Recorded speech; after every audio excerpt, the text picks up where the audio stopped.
El desplazar el día de la muerte de Cristo a un día correcto nos impedirá entender algunos significados importantísimos en la simbología bíblica de las fiestas y otras profecías muy relacionadas con este tema.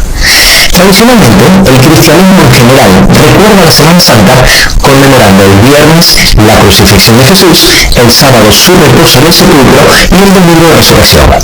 Sin embargo, Jesús varias veces relaciona su muerte con 3 días, y en Mateo 11:40 hace una afirmación profética donde dice que así como estuvo Jonás en el vientre del gran pez 3 días y 3 noches, así estará el Hijo del Hombre en el corazón de la tierra 3 días y 3 noches.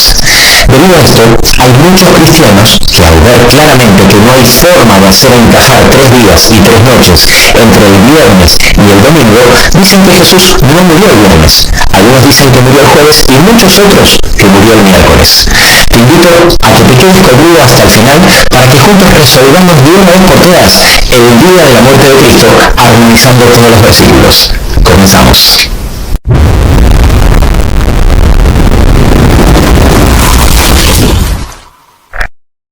Si Jesús murió el viernes poco antes de la puesta del sol del sábado y resucitó el domingo por la mañana, tal como dice Marcos 16:9, es evidente que es imposible encajar los 3 días y las 3 noches entre esos dos acontecimientos. Muchos colocan su muerte el viernes, sin plantearse ninguna duda al respecto, ya que los 4 evangelios coinciden en explicar que la muerte de Cristo fue justo antes de la entrada del día de reposo o sábado, tal como lo dicen los versículos que aquí te dejo en pantalla. Sin embargo, el hecho de que la Biblia diga que al otro día de la muerte de Cristo era sábado no significa absolutamente nada por el siguiente motivo.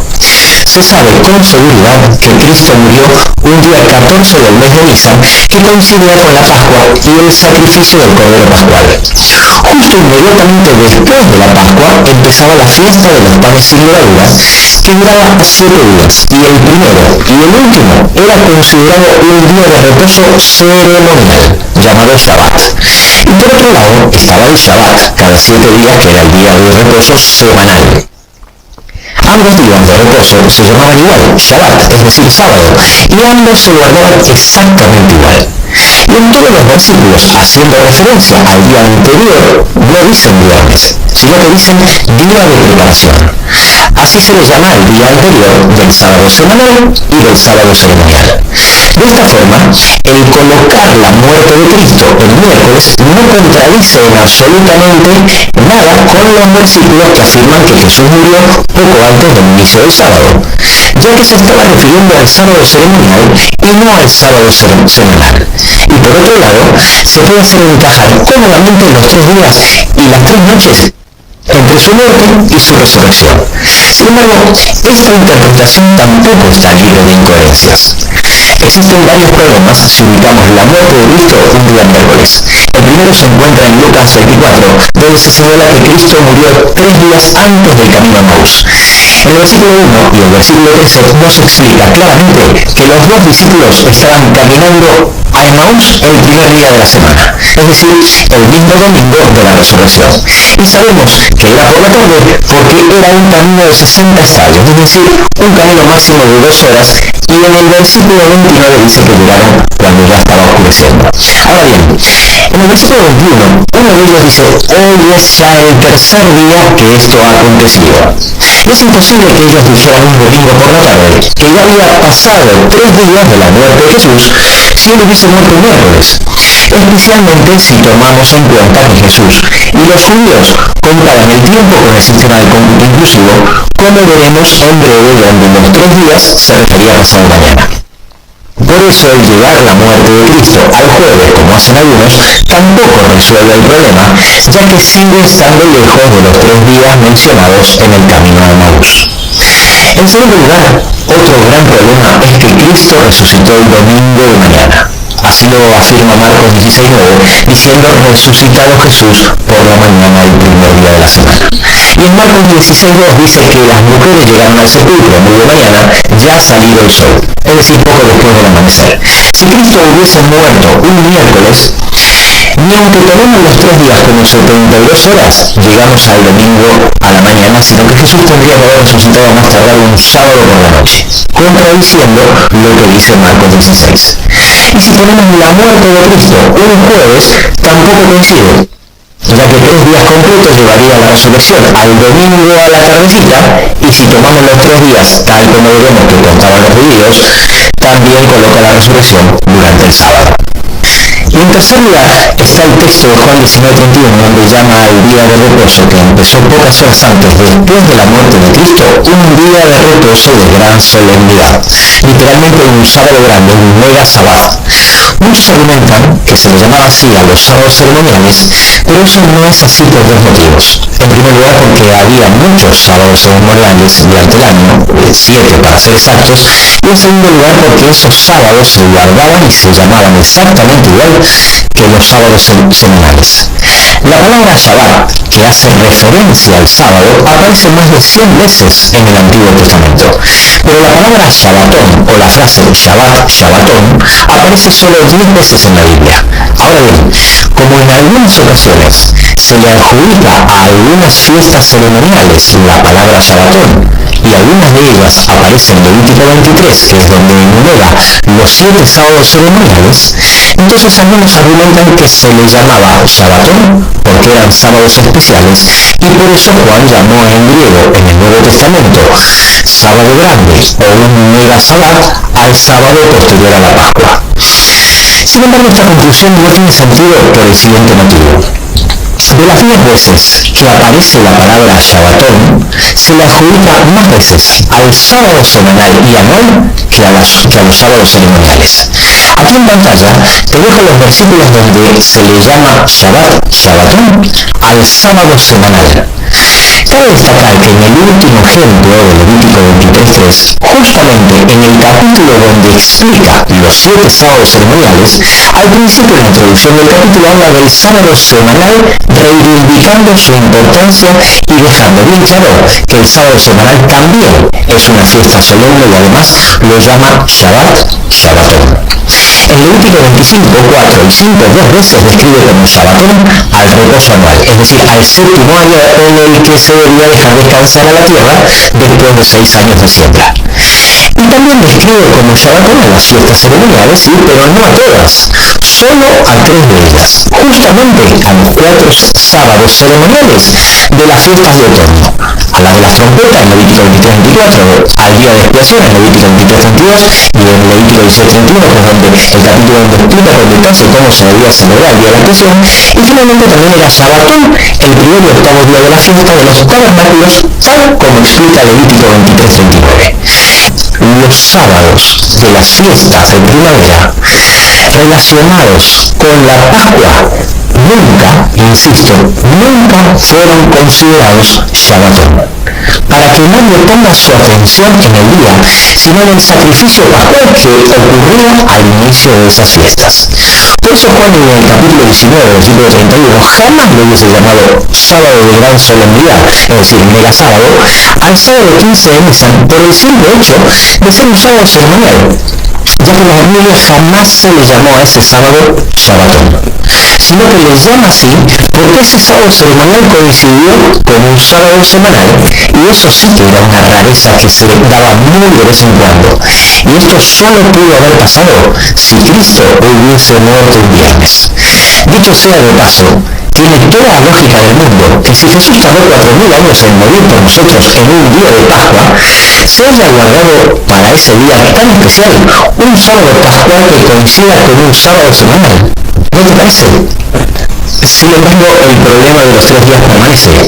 Hay 11 versículos en la Biblia que registran dichos de Jesús donde relaciona su pasión, muerte y resurrección con 3 días. En 10 de ellos, que te muestro en pantalla y analizaremos más adelante, habla simplemente de 3 días. Pero en uno específicamente, en el que hemos mencionado, Mateo 12:40, habla de 3 días y 3 noches. Dice, porque como estuvo Jonás en el vientre del gran pez 3 días y 3 noches, así estará el Hijo del Hombre en el corazón de la tierra 3 días y 3 noches. Y este problema lo vamos a resolver en 3 pasos. En primer lugar, veremos el cómputo inclusivo, que es la forma bíblica de contar el tiempo. En segundo lugar, analizaremos desde dónde Jesús contaba los 3 días. Y en tercer lugar, vamos a descubrir el significado de la frase corazón de la tierra. Empecemos por el primer punto. Los judíos no contaban el tiempo como lo hacemos en la actualidad. Cuando ellos contaban los días y los años, tomaban el primero o el último como si fuera completo, aunque fuera solo una fracción o porción de los mismos. Este sistema de cómputo se llama método de cómputo inclusivo y se daba en muchos pueblos de la antigüedad. Y lo podemos ver continuamente en la Biblia. Vamos a ver algunos ejemplos, como el caso del día que se debía realizar la circuncisión de un niño. Tal como lo ordenaba Levítico 12:3, se debía circuncidar a los niños al octavo día de su nacimiento, coincidiendo con lo que dice Lucas 1:59, donde también explica que al octavo día vinieron para circuncidar al niño cuando había nacido Juan el Bautista. Sin embargo, en Génesis 17:12, expresado con el cómputo inclusivo, dice que a la edad de 8 días será circuncidado todo varón, y lo mismo ocurre en Lucas 2:21 cuando dice cumplidos los 8 días, cuando circuncidaron a Jesús, haciendo coincidir el octavo día del nacimiento con la frase 8 días de edad u 8 días cumplidos.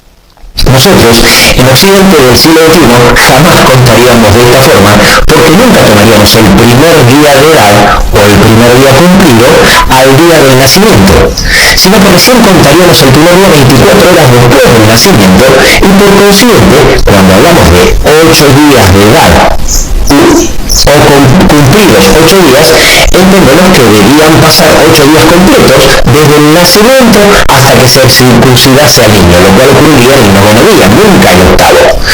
No así para el cómputo inclusivo utilizado en la época bíblica para muchas civilizaciones semitas, que contaban el día de nacimiento como el primer día, y así hasta llegar al octavo, sin importar a qué hora el niño había nacido ni a qué hora el niño era circuncidado, tomando, tal como indicamos arriba, una fracción del primer día y una fracción del último día como si fueran días completos.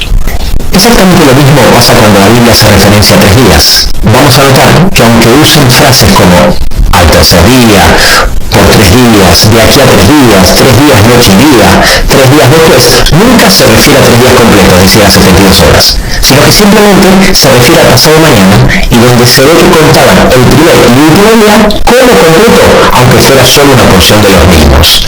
Uno de los textos más claros es el ejemplo de la primera frase, al tercer día, dicho por el mismísimo Jesús en Lucas 13:32-33, cuando habla de hoy, mañana y al tercer día, y luego vuelve a repetir hoy, mañana y pasado mañana.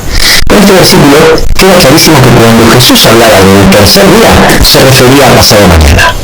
Ahora bien, llegado a este punto y antes de seguir avanzando, quiero hacer un pequeño paréntesis para aclarar que soy muy consciente que esto resuelve parcialmente el problema, ya que resuelve los 10 versículos que mencionamos anteriormente, donde Jesús habla de 3 días, pero no resuelve el texto en cuestión de Mateo 12:40, donde dice también 3 noches. No lo resuelve por ahora, pero ten un poco de paciencia y acompáñame hasta el final del video y verás como todo te quedará muy claro, especialmente después de ver el segundo y el tercer punto.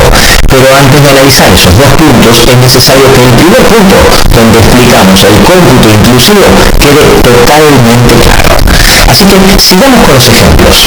La segunda frase, por 3 días, en Génesis 42:17, dice que José puso a sus hermanos en la cárcel por 3 días, pero luego el texto dice que en realidad se fueron al tercer día, según el cómputo inclusivo, y no al cuarto día como era de esperar si tuvieran que estar en la cárcel 3 días completos.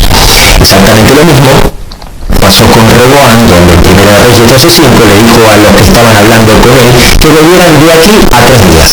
Pero luego en el versículo 12 confirma que volvieron durante el tercer día. O como pasó con la reina Esther, donde en Esther 4:16 dice que ella pidió al pueblo que ayunen 3 días, noche y día, y después se solía ver al rey. Para luego decir en el capítulo 5:1 que ella fue a ver al rey durante el tercer día, cuando lo lógico hubiese sido ir a ver al rey al cuarto día si tuviese que esperar que pasen los 3 días completos. Mucho más claro se ve en la historia donde José y María pierden a Jesús porque se había quedado en el templo. En Lucas 2:44-45 dice que anduvieron camino de un día cuando se dieron cuenta que no estaba entre ellos y volvieron al templo a buscarlo.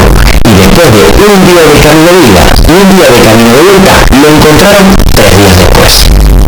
La forma bíblica de contar el tiempo no solo se observa en el cómputo de días, sino también en el cómputo de años. Un lugar donde se aprecia esto muy claramente es en 2 de Reyes 18:9, donde dice que el cuarto año del rey Ezequías, que era el año séptimo del rey Oseas, Salmanasar, rey de los asirios, sitió a Samaria. Y luego en el versículo 10 dice que en el año sexto de Ezequías, el cual era el año noveno de Oseas, Samaria fue tomada, aclarando que ocurrió 3 años después, aplicando el cómputo inclusivo, ya que no importa en qué parte del primer año se sitió y en qué parte del tercer año se tomó, ya que, como venimos explicando desde el principio, se toma el primer año y el último año como completo, aunque fuera solo una porción de los mismos. Y así, podríamos continuar con otros ejemplos, pero creo que con estos son más que suficientes. Pasemos al punto 2, que explica desde dónde empezó a contar Jesús. El versículo de Mateo 12:40 es donde Jesús dice que estará como Jonás 3 días y 3 noches en el corazón de la tierra. Sin tomar en cuenta este versículo, ya que lo vamos a analizar en el punto 3, hay 10 textos en toda la Biblia donde Jesús hace mención de 3 días en relación a su muerte hasta la resurrección. Si prestamos atención en todos los casos, Jesús no empieza a contar desde su muerte. Él siempre, antes de su muerte, menciona los sufrimientos anteriores a su crucifixión. Padecerá mucho, será entregado y desechado, le encarnecerán, lo azotarán, lo escupirán y después sí, dice, lo matarán y resucitará. Así que es evidente que él cuenta los 3 días desde el Getsemaní, no desde su muerte, coincidiendo de esta forma los 3 días sin necesidad que tengamos 72 horas exactas, ya que Jesús usaba el cómputo inclusivo, tal como era común en su cultura, y a la vez tenemos las 3 noches que mencionó Jesús en Mateo 12:40. Que Jesús cuente el Getsemaní tiene toda la lógica, porque no se puede obviar el sufrimiento y la humillación infinita que nuestro Señor tuvo que soportar durante todo el periodo de tortura, donde Satanás hizo lo indecible para doblegarlo de su intención de morir por nosotros.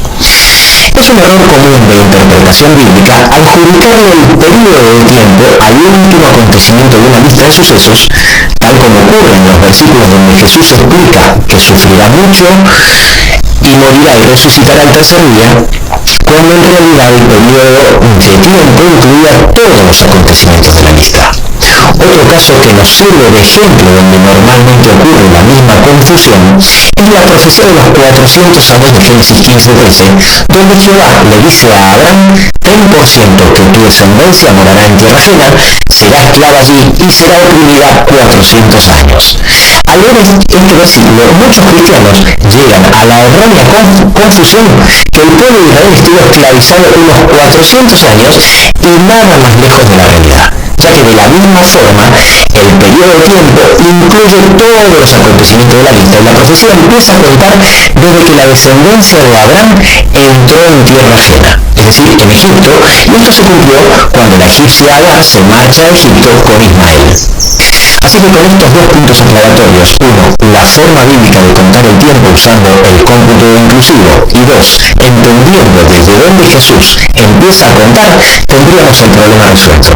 Insisto, para que no quede ninguna duda, Jesús contaba los 3 días sin necesidad de que tengamos 72 horas exactas, usando el sistema bíblico utilizado por siglos por los judíos llamado cómputo inclusivo. Y a la vez, al contar desde el Getsemaní, tenemos las 3 noches que mencionó Jesús en Mateo 12:40. Pero para que estemos más seguros de que llegamos a la conclusión correcta, vamos a analizar el tercer punto, donde vemos el significado de la frase corazón de la tierra. Como podemos ver, Mateo 12:40 es una frase de Jesús totalmente diferente a los otros 10 versículos. No solo porque es el único que menciona las 3 noches, sino que también porque es el único donde él se refiere a que durante 3 días estará en el corazón de la tierra. Cuando Jesús dice el corazón de la tierra, sabemos que se refiere a una frase simbólica y no literal, por 5 motivos. En primer lugar, porque toda la frase es una profecía de lo que va a ocurrir. En segundo lugar, porque no estuvo literalmente en el corazón de la tierra, ni siquiera estuvo debajo de la tierra, sino sobre ella dentro de una cueva. En tercer lugar, porque la tierra simboliza coincidentemente a las personas que arrestaron a Jesús y se encargaron de hacerlo padecer hasta la muerte. Esta simbología la explico un poco más profundamente en este video del cual aquí arriba te dejo el link, pero de todas formas lo vamos a desarrollar aquí brevemente. Según la parábola del sembrador de Mateo capítulo 13, cuya interpretación no deja lugar a dudas, ya que la interpreta el propio Jesús, cuando la semilla que representa la palabra de Dios prospera, da fruto a 100 por uno. Pero en varias ocasiones la semilla no prospera. Por diferentes motivos, la palabra de Dios es rechazada y solo queda tierra. En el libro de Ezequiel 22, hablando sobre aquellos sobre los cuales él derrama su enojo, los describe como tierra seca, diciendo: tú no eres tierra limpia ni rociada con lluvia en el día del furor. Por consiguiente, en la Biblia, cuando se habla de tierra en sentido simbólico, es decir, solo tierra sin verde o tierra seca, se está refiriendo a los seres humanos que viven ajenos a la palabra de Dios o la abandonaron. Es precisamente por eso que si leemos los 10 versículos donde Jesús dice que por 3 días padecerá sufrimientos hasta la muerte y luego resucitará, en la mayoría de estos versículos notaremos que Jesús describe a los que se encargaron de hacerlo padecer, representados de forma simbólica por la tierra: los ancianos, los principales sacerdotes, los escribas, además de simplemente hombres pecadores y gentiles. Pasemos al cuarto motivo.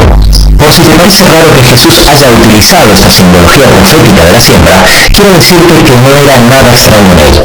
Aún en uno de sus peores momentos de agonía, cuando ya no podía sostener su propia cruz y se la tuvo que llevar otro, Jesús se dirige a un grupo de mujeres que lloraban por él y les habla utilizando la misma simbología. Él nos dice en Lucas 23:31, porque si en el árbol verde hacen estas cosas, en el seco, ¿qué no se hará? Y por último, el quinto motivo es que él dijo que estaría en el corazón de la tierra como Jonás estuvo en el interior del pez. Por consiguiente, es la historia de Jonás la que nos debe arrojar luz sobre el significado de la frase. ¿No te parece?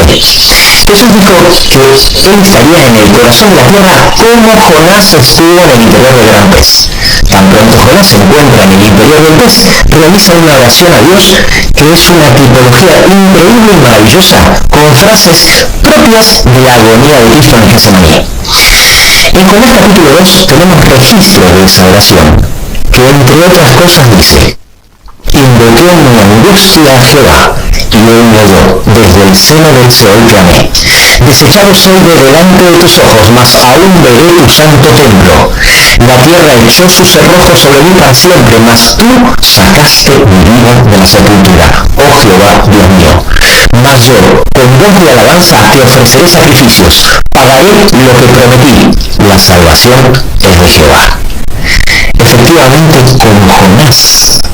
Así como Jonás inició los 3 días y 3 noches desde el interior del gran pez, clamando a Dios en oración, de la misma forma Jesús inició sus 3 días y 3 noches en el corazón de la tierra con una angustiosa oración, en tan grande agonía, que su sudor, dice Lucas 22:44, eran como grandes gotas de sangre.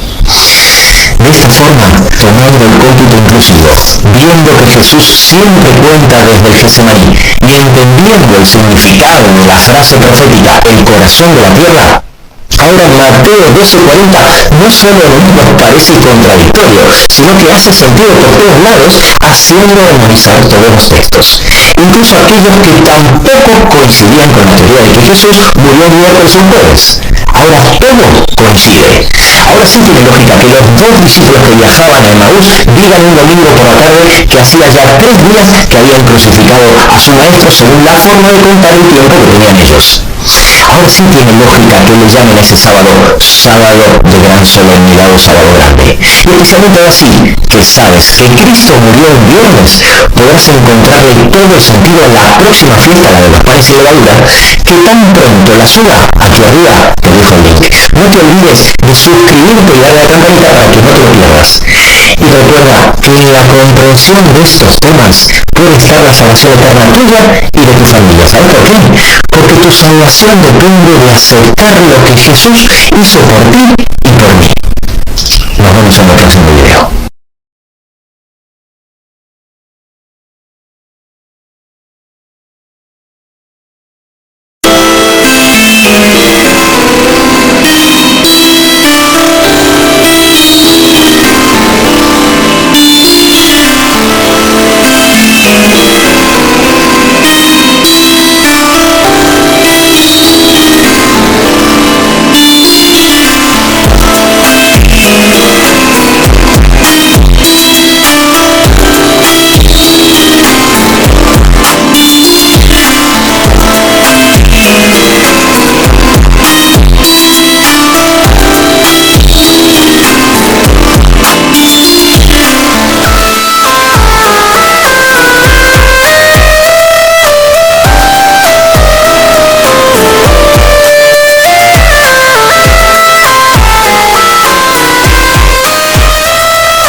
make me smile. I know you are doing hard work to make things possible. I want to let you know that I am with you, and I will be forever. When you talk, I want to listen to you for hours. When you are there beside me, I feel like looking at you all the time. My love for you will never really change. Just want to tell you that you mean a lot to me.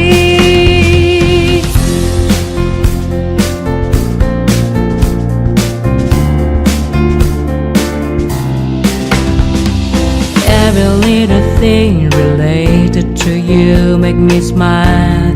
I know you are doing hard work to make things possible. I want to let you know that I am with you, and I will be forever. Every little thing related to you.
smile. I know you are doing hard work to make things possible.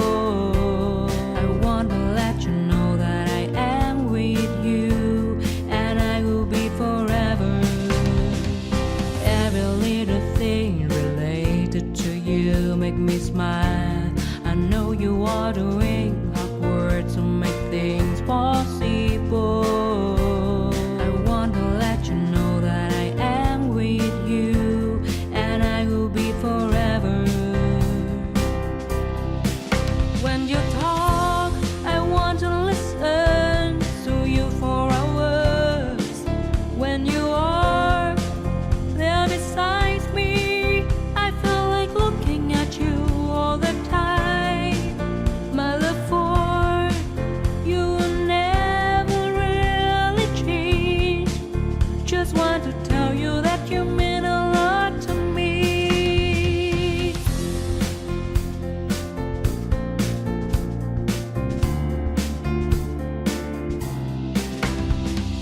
Every little thing related to you make me smile.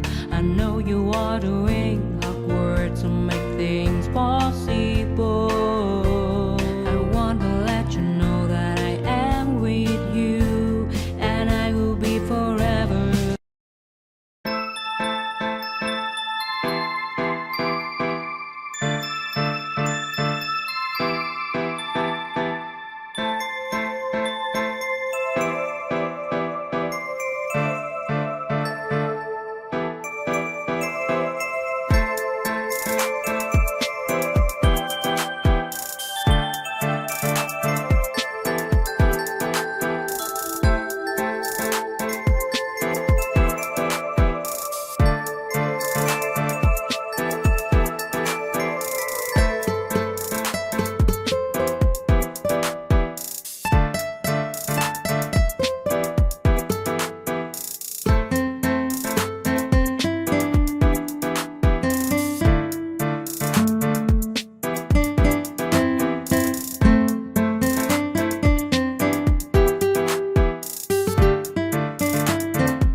bonus for me. I never want to lose you.